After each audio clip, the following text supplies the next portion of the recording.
Your brain starts shrinking at 40. Not slowly, not gently. 5% every decade, and after 70 it accelerates.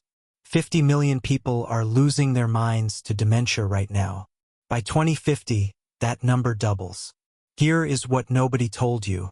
Thousands of years before the first pharmaceutical company existed, ancient civilizations had already found the exact drinks that protect the aging brain.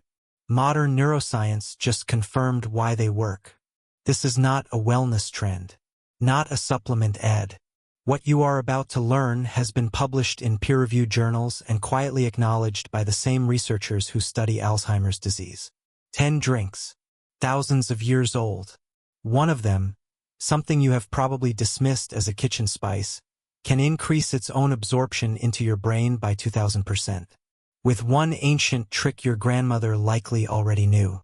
Stay with me. You will never look at your morning cup the same way again. Long before the first pharmacy, there were kitchens, fire pits, clay pots, women with calloused hands grinding roots into powder at dawn, monks in mountain monasteries steeping bitter leaves in boiling water, recording what they noticed. Sharper recall, steadier hands, minds that stayed clear into old age. These were not accidents. These were libraries. Every civilization that survived long enough to leave written records left behind the same clue. A drink, preparation, a ritual built around a plant. 4,000 years ago in China, Emperor Shennong catalogued hundreds of medicinal plants. Among them, the leaf of Camellia sinensis. He wrote that it gladdens the heart, lightens the body, and clears the vision. In India, Ayurvedic physicians classified certain herbs under a sacred category media raciana, the medicines that preserve the mind. Ashwagandha, bacopa, gotukola, not given to the sick, given to scholars, to teachers, to anyone whose life depended on the longevity of their thinking. In Persia, saffron was stirred into warm drinks and given to the elderly, not for flavor, for memory, for mood, for the slow creeping sadness that came with age. In the Mediterranean, rosemary and sage were not culinary herbs. They were medicine. Roman soldiers carried them. Greek scholars burned them. There is a reason the saying survived, sage for the aged. These traditions were not superstition. They were observation.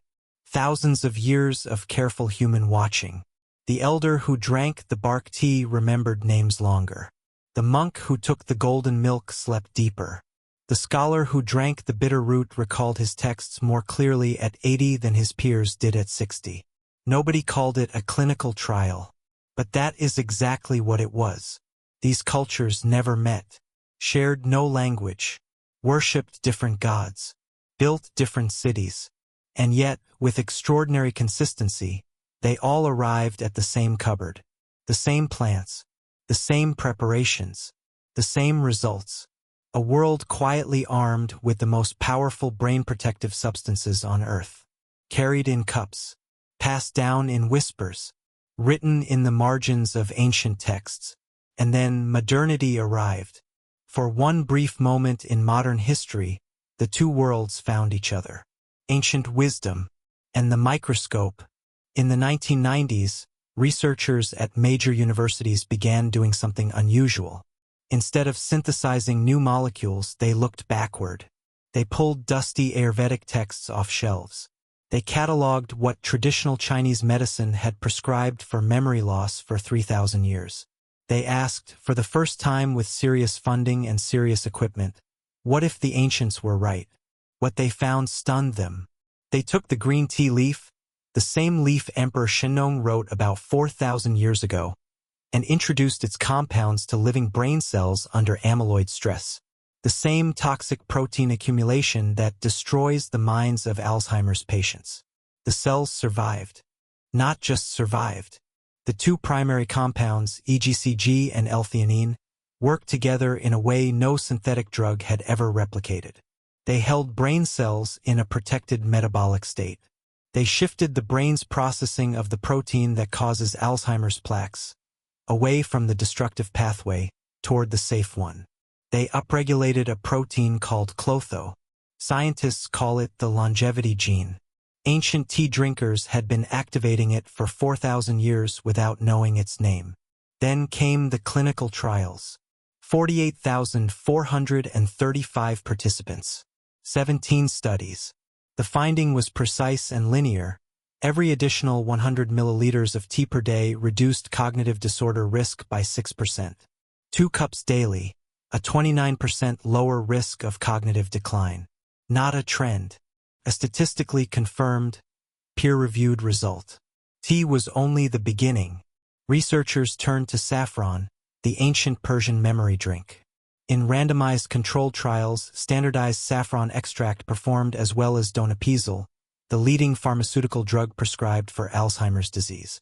Fewer side effects, better tolerability, a safety profile that made the pharmaceutical companies look over their shoulders. They turned to cocoa, the ceremonial drink of the Aztec and Maya elite. Not the sugar-laced powder in modern packets, but the raw flavanol-rich preparation consumed for centuries. Functional MRI scans showed something extraordinary. After 12 weeks of high-flavanol cocoa, researchers could literally see, on a brain scan, increased blood volume in the dentate gyrus, the exact region of the hippocampus that deteriorates first in age-related memory decline. The cocoa was feeding the part of the brain aging attacks first. They turned to turmeric, rosemary, ginseng, ashwagandha, the 2 Brahmi herbs Ayurvedic masters had called the greatest gifts to the aging mind. Each one validated. Not all perfectly, not without nuance, but the signal was undeniable. Neuroscientists began publishing with quiet reverence. Ancient peoples had been running the longest clinical trial in human history, and the results were finally being read. Felt like a reunion, like science had spent 300 years wandering away from something true, and had finally found its way back. The drinks were real, the mechanisms confirmed, the protection measurable. All that remained was for the world to know. And then something went wrong. Here is what they did not teach you in school. The same decade neuroscience was confirming ancient brain drinks worked. The global beverage industry was worth $300 billion. Built almost entirely on 3 things: sugar, caffeine, and the systematic replacement of everything your ancestors drank with something that could be manufactured, patented, and sold at scale. Consider what happened to tea. The same leaf 48,000 clinical participants proved reduces dementia risk by 29%. Was taken, processed, stripped of its polyphenol, sweetened with high-fructose corn syrup, bottled in plastic, and placed in a refrigerator next to soda. Then marketed as a health drink. The same word, tea, now applied to 2 entirely different substances. One that protects your brain. One that actively accelerates cognitive decline. The same happened to cocoa. The Aztec ceremonial drink, the one that visibly increases blood flow to the memory center of the aging brain, was industrialized into a confection containing less than 2% cacao, loaded with refined sugar, sold to children in bright packaging. The flavanols, the exact compounds doing the protective work, are destroyed in high-heat commercial processing. What remains is the color and the name. The medicine is gone. Turmeric, the ancient golden drink requiring only 2 additions to unlock its full power. A pinch of black pepper, a spoon of healthy fat, was bottled as a standardized supplement, stripped of its traditional preparation, and sold at $40 a bottle. Bioavailability so low the curcumin passes through your body almost entirely unused. The traditional recipe that increases absorption by 2,000% costs pennies. The supplement that barely works costs a month's grocery budget. Then came the deeper scandal. In 2008, one of the largest memory studies ever conducted followed 3,000 cognitively healthy adults over 75 for 5 years. The GM study, the Ginkgo Evaluation of Memory Study. The result made international headlines. Ginkgo biloba showed no significant benefit for preventing dementia in healthy adults. The headlines read, "Ancient herb fails. Natural medicine debunked." What the headlines buried in the same research was that ginkgo showed meaningful therapeutic benefit in people who already had established cognitive impairment. The prevention paradox, the difference between protecting a healthy brain and treating a damaged one, was a critical clinical distinction that changes everything about how and when these botanicals should be used. But nuance does not sell newspapers. Ancient herb fails does. A generation of people, whose parents and grandparents quietly drank sage tea and saffron elixirs as daily ritual, were handed a headline telling them it was all folk nonsense, that the pharmaceutical aisle was more trustworthy than the kitchen shelf. Meanwhile, the research kept coming, quietly, in journals most people never read. Bacopa Monnieri, prescribed for memory for 3,000 years, significantly improved episodic memory, working memory, and sleep quality in a 2024 double-blind clinical trial. It elevated BDNF, brain-derived neurotrophic factor, the protein your brain needs to grow new connections. The one chronic stress, poor sleep, and ultra-processed food systematically destroy. Saffron matched pharmaceutical Alzheimer's drugs in clinical performance. Almost nobody outside specialist research circles knew. Ashwagandha reduced cortisol, the stress hormone that physically shrinks the hippocampus, by up to 28% in 90 days. The science was not hidden. It was simply never loud, because loud costs money, and the money was elsewhere. Every daily serving of sugar-sweetened soda, the drink that replaced the ancient cup, is associated with a 6% increase in cognitive impairment. Every daily serving of ultra-processed meat raises that risk by 17%. The drinks systematically pushed into the cultural mainstream, filling refrigerators, vending machines, school cafeterias, were accelerating the exact decline the ancient preparations protected against. This was not a conspiracy. It did not need to be. It only required that profit flow in one direction, and attention follow profit. In that gap between what research quietly confirmed and what culture loudly consumed, 50 million people developed dementia. 10 million more expected every single year. Let me tell you what cognitive decline actually looks like. Not the clinical version. Not MMSE scores and hippocampal volume charts. The real version. It looks like a woman who raised 4 children, who held every birthday, every anniversary, every neighbor's middle name in her head without effort.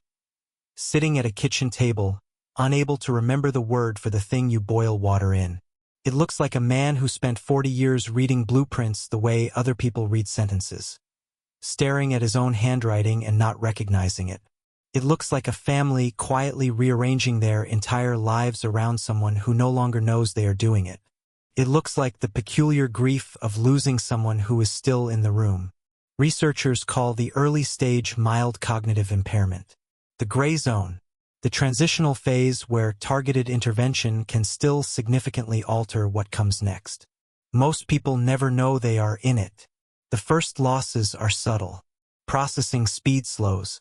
Complex tasks that once felt effortless need a second pass. Names take a half beat longer to surface. You blame tiredness, stress, age. You pour another cup of the wrong drink and you wait. This was not inevitable. These are not theoretical findings. Not animal studies. Randomized, double-blind, placebo-controlled trials, the gold standard of medical evidence, showing measurable, statistically significant protection. In human beings. In people like the ones you love. In people like you. 48,000 participants confirming that what you drink every morning changes the trajectory of your mind's aging. Brain scans showing 12 weeks of the right preparation visibly increases blood flow to the exact region of the hippocampus age attacks first. Cortisol measurements showing the right adaptogenic drink, taken daily for 90 days, begins reversing the hormonal damage chronic stress carves into the brain's architecture. This protection existed. It was known. It was confirmed. Most people never heard about it. Not because the science failed. Because it was never given the same megaphone as the marketing. Think about your own family. Was there a grandmother who stayed sharp into her 80s or 90s? An elder whose memory was quiet legend in your household? A drink they made, something warm, something spiced, something bitter or golden, that you watched them prepare without ever asking why? there is a good chance they knew something. Not in the language of neuropharmacology. In the older language, the language of observation, of watching, of passing forward what worked. That knowledge did not disappear. It was interrupted by convenience, by marketing, by the modern confidence that newer always means better, that a molecule synthesized last Tuesday is more trustworthy than a preparation refined across 40 generations. The fallout of that interruption is measured in lost minds, in families fractured by the slow erasure of someone they love, in a global dementia projection of 115 million people by 2050. But the interruption is not permanent. The knowledge did not die. The plants did not disappear. The research did not stop, it accelerated. And what it keeps finding, study after study, is that the window is not closed. For most people watching this right now, the gray zone has not been reached. The hippocampus has not yet lost what it cannot recover. The neurogenesis is still possible. The drinks are still there. And the science now tells us exactly why they work. Not as a wellness list.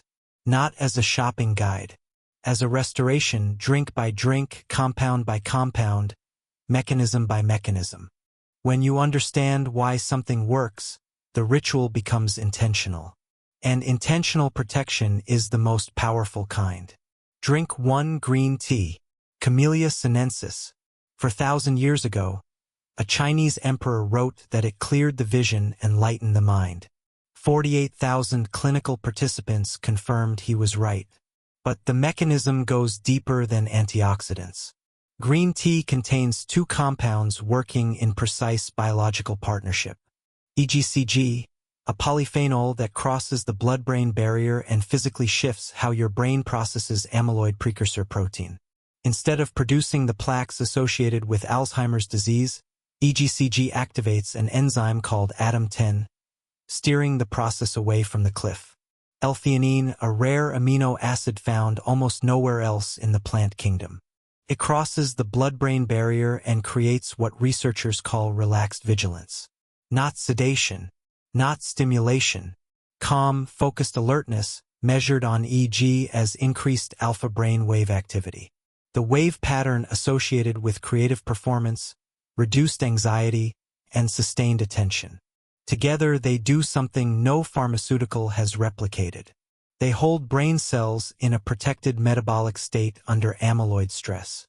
They upregulate the anti-aging protein klotho. They modulate the stress axis chronic modern life keeps permanently overactivated. The dose is straightforward. 300 to 500 milliliters of freshly brewed green tea or matcha daily. Not bottled. Not sweetened. Brewed fresh, polyphenol degrade within hours, and the sugars in commercial versions do the opposite of what the tea does. 2 cups a day.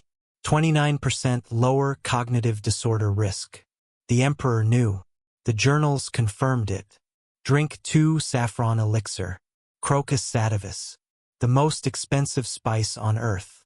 Each flower produces 3 stigmas. 1 gram requires 150 flowers, harvested by hand. Persian physicians stirred it into warm drinks for memory and mood. They called it the spice of the sun. 30 milligrams of standardized saffron extract daily, for 6 to 12 weeks, produces cognitive improvements in mild to moderate Alzheimer's disease that do not differ significantly from leading pharmaceutical treatments. Donepezil, memantine, the drugs neurologists prescribe. Saffron matched them. Superior safety profile. Fewer adverse effects. The active compounds, crocin, quercetin, safranal, cross the blood-brain barrier directly. Once inside, they inhibit the aggregation of both amyloid beta peptides and tau proteins, the 2 primary structural villains of Alzheimer's pathology. They simultaneously regulate serotonin, dopamine, and norepinephrine, which is why the same preparation that supports memory also lifts mood and, in clinical trials, improved sleep within 4 weeks. A pinch of saffron.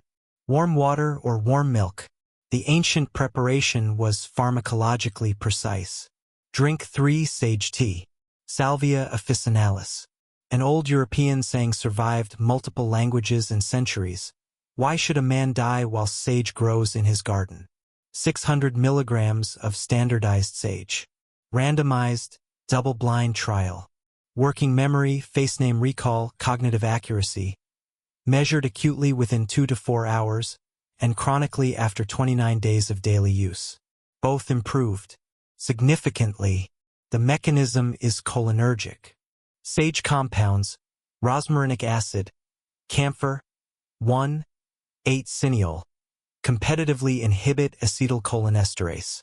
The same enzyme the most widely prescribed Alzheimer's drugs are designed to block. Sage does it naturally, preserving acetylcholine in the synaptic cleft, the neurotransmitter underpinning attention, learning, and memory consolidation.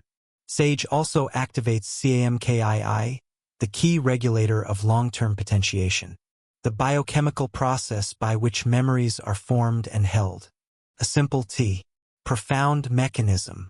The garden physicians were not wrong. Drink 4, rosemary tea. Rosmarinus officinalis. Rosemary for remembrance. Shakespeare wrote it. Ophelia said it. The association entered literature because it was first embedded in medicine. The primary active compound is carnosic acid lipophilic, crossing the blood-brain barrier with ease. Inside the brain, it activates the KAP1/NRF2 pathway, the master switch of the brain's own antioxidant defense system. It does not import antioxidants from outside. It wakes up the ones already living inside your cells.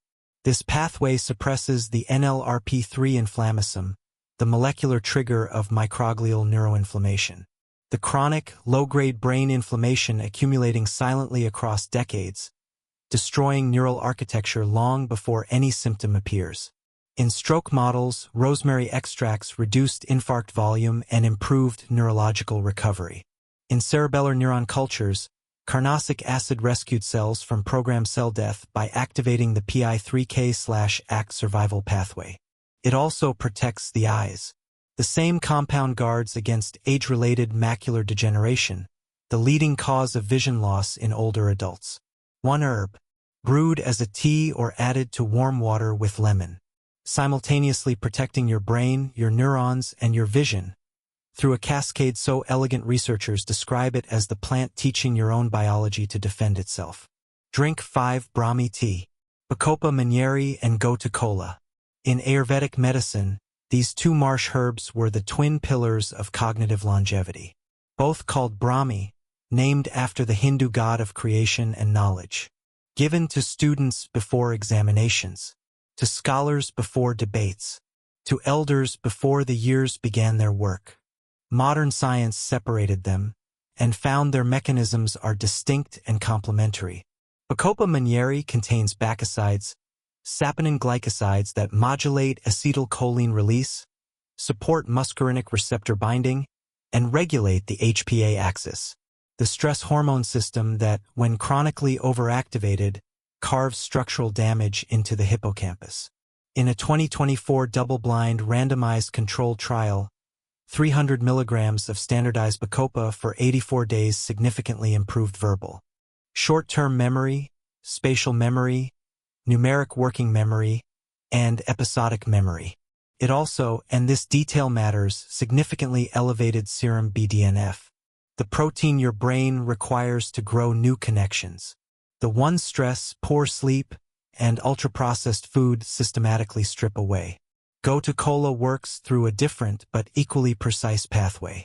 Its active triterpenes upregulate hippocampal BDNF, TRKB receptors, and ERK1/2 signaling, reversing the dendritic atrophy chronic stress and elevated glucocorticoids produce. In patients with post-stroke vascular cognitive impairment, Gotu kola outperformed folic acid, the standard of care, in improving delayed recall memory. Together, these two plants address the two primary engines of age-related cognitive decline, cholinergic degradation and stress-induced hippocampal damage, simultaneously. Ayurvedic physicians knew this long before molecular biology existed to explain why. Drink 6. Ashwagandha tonic. Withania somnifera. The name means smell of horse in Sanskrit. The promise, it would give you the strength and vitality of one. Ashwagandha belongs to Media Rasayan, Ayurveda's dedicated classification for substances that preserve mental capacity and extend cognitive longevity. Modern pharmacology confirmed the classification is earned. Its active compounds, with analytes, cross the blood-brain barrier and target the HPA axis directly. Chronically elevated cortisol is one of the most well-documented mechanisms of hippocampal destruction. It suppresses BDNF, causes dendritic atrophy, impairs memory retrieval, accelerates structural shrinkage of the brain's memory center. 90 days of standardized ashwagandha root extract reduces circulating cortisol by 14 to 28%. That is the difference between a brain aging under assault and a brain aging in relative peace. It also acts as a GABAergic agonist, binding to GABA receptors to calm the neuronal hyperarousal chronic stress produces. It promotes neurite outgrowth and axonal regeneration. Supports mitochondrial ATP production in neurons, maintaining the cellular energy reserves aging consistently depletes. Warm milk, warm water, a spoon of root powder, the same preparation prescribed in texts written before Rome was founded. Drink 7 ginseng decoction, Panax ginseng. In East Asian medicine, ginseng was called the root of heaven. The most prized specimens, aged roots shaped like human forms, were worth more than gold in imperial China. The clinical evidence is among the strongest of any botanical studied. In a 24-week randomized controlled trial, daily Panax ginseng improved both immediate and delayed visual recall in mild cognitive impairment patients. Statistical significance on both measures. In Alzheimer's patients, daily ginseng improved MMSE scores over 2 full years. Continuously, sustainably. When patients stopped taking it, scores declined back to baseline. The active compounds are ginsenosides, each targeting a different pathological feature of cognitive aging. Ginsenoside RB1 reduces amyloid beta accumulation. Ginsenoside RG1 blocks the hyperphosphorylation of tau proteins, preventing the neurofibrillary tangles that strangle neurons from within. Ginsenoside ROD protects against amyloid-induced cytotoxicity by upregulating a naturally protective fragment of amyloid precursor protein. Dried root, boiled water, steeped long and slow, the way Korean and Chinese families have prepared it for 4,000 years. The ginsenosides extract best in sustained heat. The patience of the preparation is part of the medicine. Drink 8 ceremonial cocoa, the Abroma cacao. The Aztec called it zacalatl, the bitter water, reserved for emperors, warriors, and priests. Consumed before battle, before ritual, before any task demanding the full power of the mind. The active compound is epicatechin, a monomeric flavanol that survives digestion, crosses the blood-brain barrier, and accumulates in the cortex and hippocampus. What functional MRI revealed is one of the most visually compelling findings in nutritional neuroscience. 12 weeks of high flavanol cocoa, 500 to 1,000 milligrams of flavanols daily, produced a measurable, visible increase in cerebral blood volume in the right dentate gyrus, the precise region of the hippocampus that deteriorates first and most severely in age-related cognitive decline. The mechanism is nitric oxide. Epicatechin stimulates endothelial nitric oxide synthase, widening blood vessels, improving arterial elasticity, driving blood and oxygen into the brain's most vulnerable memory structures. Over time, this sustained increase promotes BDNF and VEGF expression, stimulating neurogenesis and increasing dendritic spine density in the exact location aging attacks first. This is not hot chocolate. Hot chocolate is to ceremonial cocoa what bottled iced tea is to freshly brewed green tea. The name survives. The medicine does not. Raw cacao powder. Warm water or warm milk. No sugar. The bitter drink of emperors, confirmed by brain scans. Drink 9 golden milk. Curcuma longa. 4,000 years of Ayurvedic use. Curcumin, the primary active compound, crosses the blood-brain barrier, binds directly to amyloid beta oligomers, and prevents their aggregation into the neurotoxic plaques that destroy neurons. But there is a problem traditional preparation solved before chemistry could explain why. Curcumin consumed alone has almost zero bioavailability. Degraded rapidly in the liver. Excreted before it does its work. Centuries of Ayurvedic practice with no knowledge of cytochrome P450 enzymes or glucuronidation pathways arrived at a preparation that solves this precisely. Turmeric. Black pepper. Dietary fat. Warm liquid. The fat dissolves curcumin into lipid micelles that carry it across the intestinal wall. The black pepper contains piperine, which blocks the exact liver enzymes responsible for curcumin's rapid degradation. 20 milligrams of piperine combined with 2 grams of curcumin increases plasma bioavailability by 2,000% within 45 minutes. 2,000%. From a pinch of black pepper. Known for 4,000 years. Confirmed by modern pharmacokinetics. The traditional preparation was not an accident. It was precision arrived at through observation across generations with no laboratory required. Drink 10 rooibos tea. Aspalathus linearis. Indigenous to one mountain range in South Africa's Western Cape, the Cedarburg. Used by the Khoisan people for centuries. Caffeine-free. Low in tannins. Rich in polyphenol found nowhere else on Earth. Mendelian randomization studies, the most rigorous form of epidemiological evidence, established a causal relationship between regular rooibos consumption and reduced risk of large artery atherosclerotic stroke and cardioembolic stroke. Not correlation, causal. At the molecular level, rooibos modulates the exact genetic pathway producing amyloid plaques. Quercetin, a key polyphenol, simultaneously downregulates 4 amyloid pathway genes and upregulates the 2 alpha-secretase enzymes that steer amyloid precursor protein away from the destructive pathway. It does what pharmaceutical researchers have spent decades and billions trying to replicate, from a cup of red tea costing less than $1 a bag.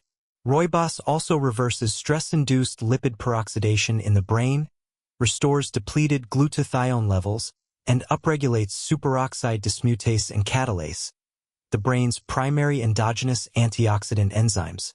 The Khoisan elders had no language of molecular biology. They drank rooibos every day, and they knew. Section. Unexpected success. Edited version. Here is what the researchers did not expect. They expected the plants to work. The preclinical data was compelling.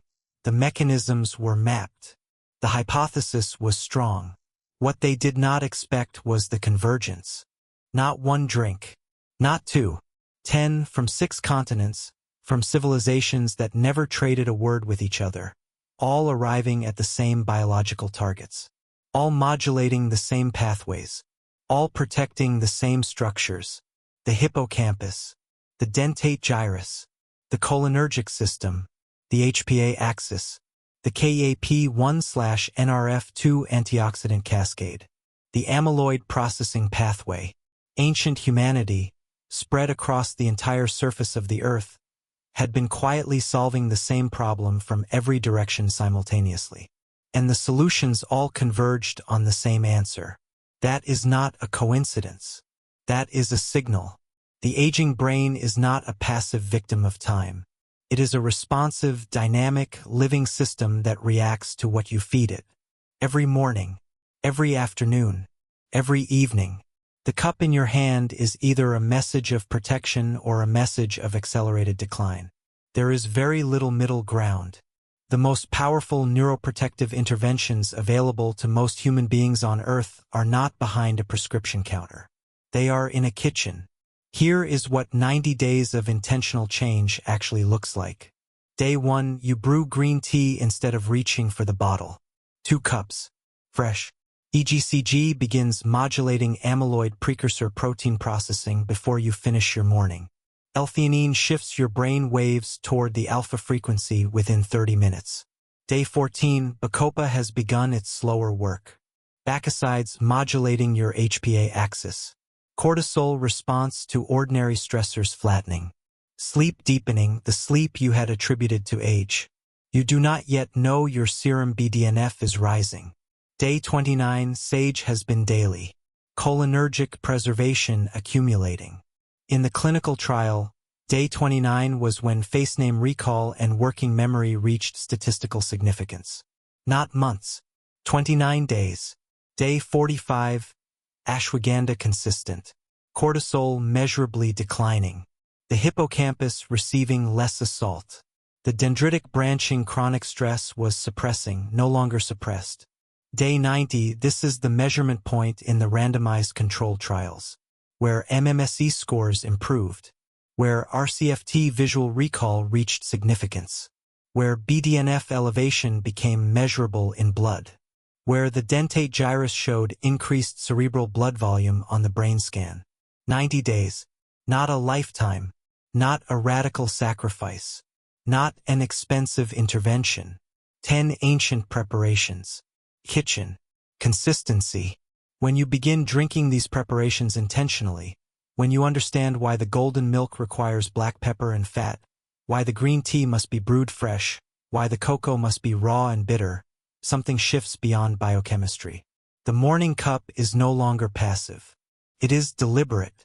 It carries 4,000 years of human wisdom and 21st century neuroscience in the same vessel.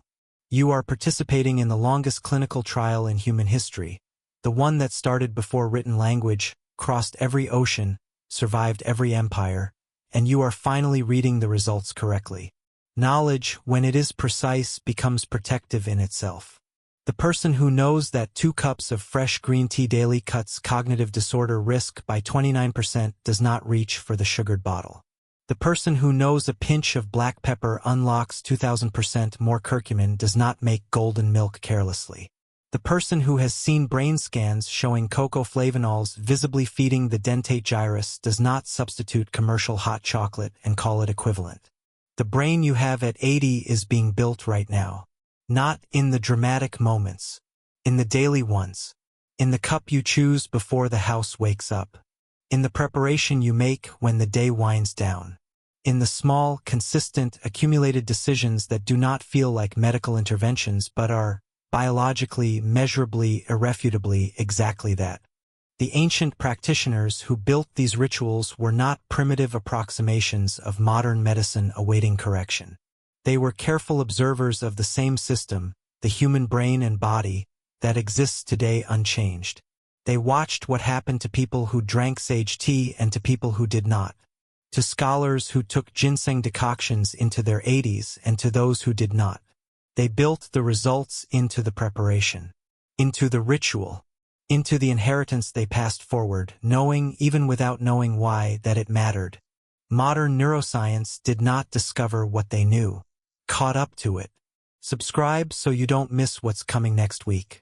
Leave that comment below. Your experience matters.